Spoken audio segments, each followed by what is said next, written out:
युद्ध के बारूदी शोले भड़क गए हैं। 21 दिन पहले सीज फायर पर जो कागजी समझौता हुआ था वो अब बम और मिसाइलों के धुएं में उड़ चुका है। दुनिया इस वक्त एक साथ दो सबसे खौफनाक और ऐतिहासिक तस्वीरें देख रही है।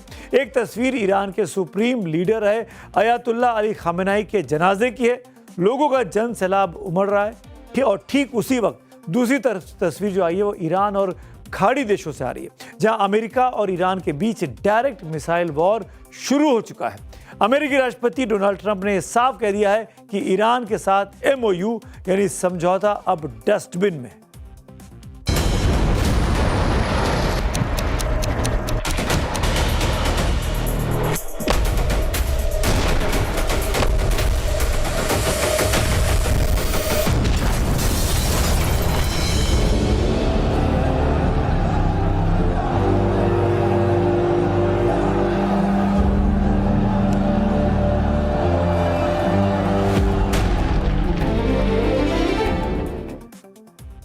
इस खबर पे आगे बढ़े हैं, लेकिन उसके पहले एक बड़ी खबर आ रही है। ब्रेकिंग न्यूज है, अंकारा से खबर आई है।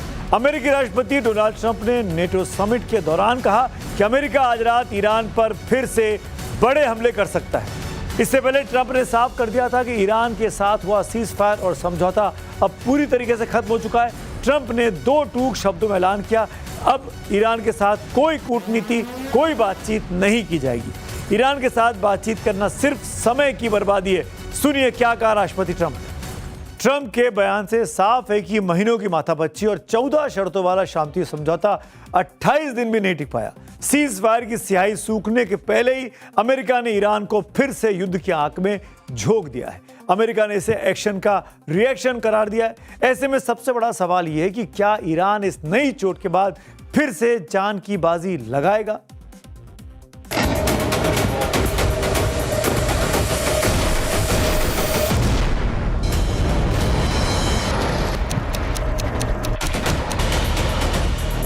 जब दुनिया सो रही थी तब अमेरिकी फाइटर जेट्स और ड्रोन्स ईरान के आसमान में मौत बनकर मंडरा रहे थे। अमेरिका ने ईरान की कमर तोड़ने के लिए एक साथ 80 से ज्यादा सैन्य ठिकानों को टारगेट किया।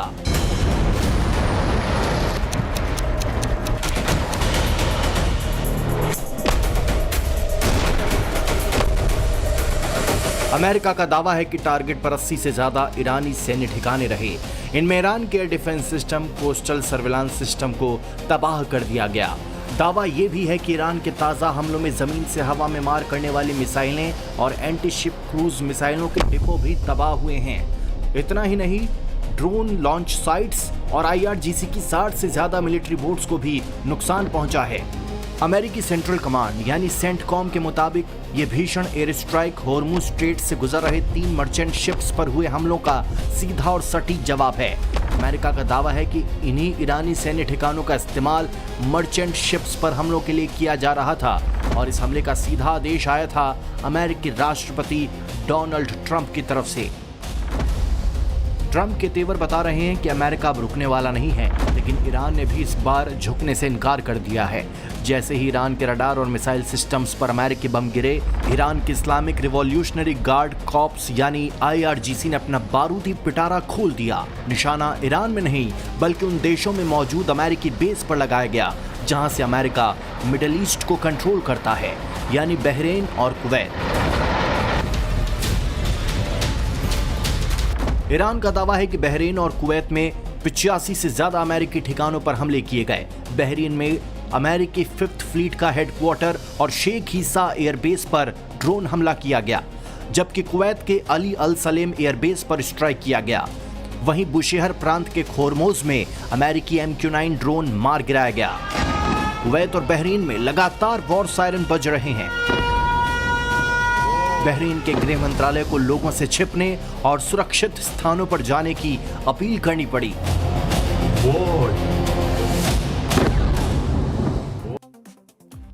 खाड़ी में जारी वार पलटवार की टाइमिंग ने पूरी दुनिया को अचानक हैरत में डाल दिया है। यह सब तब हो रहा है जब ईरान अपने सबसे बड़े नेता के गम में डूबा है। इराक के नजफ से लेकर करबला तक के अयातुल्ला अली खामेनेई का जनाजा निकल रहा है। तस्वीरें इराक के नजफ शहर के बाप के सामने हैं। सड़कों पर पैर रखने की जगह नहीं है। इराकी मीडिया के मुताबिक अयातुल्ला अली खामेनेई के जनाजे में 23 लाख से ज्यादा लोग शामिल हो चुके हैं।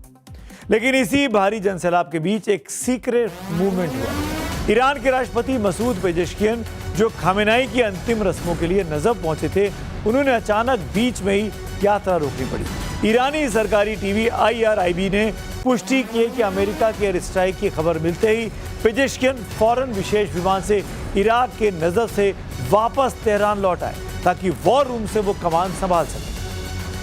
राष्ट्रपति पेजेश्कियन वॉर रूम में पहुंच चुके हैं, लेकिन सवाल है कि आखिरकार सीज फायर टूटा कैसे? जब दोनों देशों के बीच एक MOU साइन हो गया था, बातचीत हो गई थी, तो अचानक मिसाइलें क्यों चलने लगी? ट्रंप कह रहे हैं कि ईरान ने हदें पार कर दी, लेकिन ईरान के संसद के स्पीकर मोहम्मद बागिर गालिबाफ ने सीधे तौर पर अमेरिका को धोखेबाज करार दिया है। गालिबाफ ने 5 ऐसे पॉइंट गिनाए हैं जिससे यह साबित होता है कि आग अमेरिका ने लगाई है। मोहम्मद बागिर गालिबाफ ने सोशल मीडिया प्लेटफॉर्म X पर यह पोस्ट किया। ईरानी संसद के अध्यक्ष के मुताबिक समझौते की शर्तों को अमेरिका ने पैरों तले रौंदा है। गालिबाफ ने कहा है कि अमेरिका ने हॉर्मुज स्ट्रेट में ईरान के संप्रभु अधिकारों में दखलंदाजी की। अमेरिका लगातार ईरान पर सैन्य हमलों की धमकी दे रहा है। समझौते के बावजूद ईरानी तेल निर्यात पर फिर से कड़े प्रतिबंध थोपे गए हैं। दक्षिणी ईरान पर सीधे तौर पर विनाशकारी बमबारी की जा रही है और लेबनान में इजरायली सैन्य कार्रवाई को अमेरिका ने खुला समर्थन दे दिया है। Iran has been heavily damaged, and Americans can damage even more bombing. But the question would be that what will that achieve? America and Israel tried with all their firepower, with all their economic blockade, naval blockade, but Iran has survived. और अब क्योंकि war छिड़ चुका है, एक और बड़ी खबर आ गई है। ब्रेकिंग न्यूज एक और आ रही है जिसपे ईरान पर अमेरिका ने जो भीषण एयर स्ट्राइक की है उससे नेटो का भी खुला समर्थन मिल गया है। तुर्की के अंकारा में नेटो का शिखर सम्मेलन के दौरान मीडिया के सवालों के जवाब में नेटो के सेक्रेटरी जनरल मार्क रूटे ने कहा कि ईरान पर अमेरिकी हमला जरूरी था। रूटे ने साफ तौर पर ईरान को जिम्मेदार ठहराते हुए कहा ईरान लगातार सीज फायर का उल्लंघन कर रहा था, जिसके बाद अमेरिका की यह कार्रवाई जरूरी हो गई थी। सुनिए क्या कुछ कहा नेटो के प्रमुख ने। तो सीधे तौर पर तनाव खाड़ी में दोबारा बढ़ गया है। अमेरिका और ईरान के बीच जारी सीज फायर टूटने का साइड इफेक्ट अब सामने भी आ गया है। कच्चे तेल की कीमतों में अचानक उबाल आया है। ब्रेंट क्रूड करीब 6% के भारी उछाल के साथ अब $78 प्रति बैरल तक पहुंच गया है। भारत समेत ग्लोबल शेयर बाजारों में आज अफरा तफरी का माहौल रहा। BSE का सेंसेक्स 1677 अंक टूटकर 76,504 पर बंद हुआ। वहीं यूरोपीय शेयर बाजारों में भी 1.6% की बड़ी गिरावट आज दर्ज की गई। निवेशकों में भारी दहशत है। दुनिया को डर सता रहा है कि अगर अमेरिका और ईरान के बीच मिसाइलें फिर से ऐसी ही चलने लगी तो ग्लोबल एनर्जी सप्लाई पर बुरा असर पड़ेगा और महंगाई एक बार फिर आउट ऑफ कंट्रोल हो सकती है। इस वक्त एक और बड़ी खबर आपको बता दूं आगे बढ़ने के पहले, अमेरिका और तुर्की की बढ़ती दोस्ती पर अब इजराइल बुरी तरीके से भड़क गया है। दरअसल डोनाल्ड ट्रंप ने तुर्की से प्रतिबंध हटाकर उसे F-35 फाइटर जेट देने के संकेत दिए, जिस पर Israeli prime minister Benjamin Netanyahu ने बहुत तीखा पलटवार किया। नेतन्याहू ने साफ कहा कि वो तुर्की के राष्ट्रपति एर्दोगन पर बिल्कुल भी भरोसा नहीं कर सकते। इजरायली पीएम ने कड़ा तंज कसते हुए कहा कि ट्रंप का जैसा रिश्ता एर्दोगन से है वैसा ही उत्तर कोरिया के तानाशाह से भी है।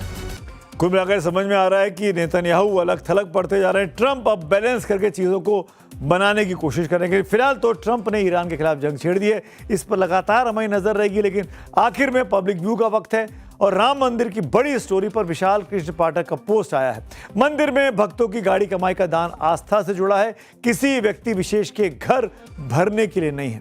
एक और पब्लिक व्यू राम मंदिर की स्टोरी पर ही है, पूरन डावर का। चोरी में चोर को पकड़ा जाएगा, चोर को सजा मिलेगी, मालिक को नहीं। तो आज मेरे साथ इतना ही।